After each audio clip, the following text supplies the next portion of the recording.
સાથે જોડાઈ ગયા છે શાસ્ત્રીજી ડોક્ટર મહેશ જોશી. મહેશજી, સ્વાગત છે આપનું અમારા વિશેષ કાર્યક્રમમાં. જય ગણેશ, જય માતાજી.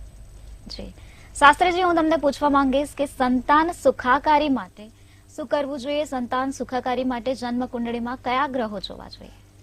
આનંદ માનંદ કર પ્રસન્નમ જ્ઞાન સ્વરૂપમ નિજ ભાવયુક્તમ યોગેન્દ્ર મીડિયમ ભવરોગ્ય વેદ્યમ શ્રીમદ ગુરુ નિત્યમહમ નમામિ.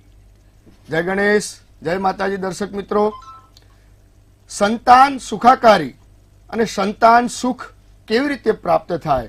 તો બાપનું ઢાંકણ બેટલો, ઘરનું ઢાંકણ નાર, ભગતનું ઢાંકણ ભૂજરો, ઉતારે ભવતાર. બાપનું ઢાંકણ બેટલો ક્યારે બને? જ્યારે સંતાનનું સુખ ક્યારે મળે?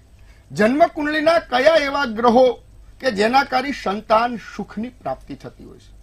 ઘણીવાર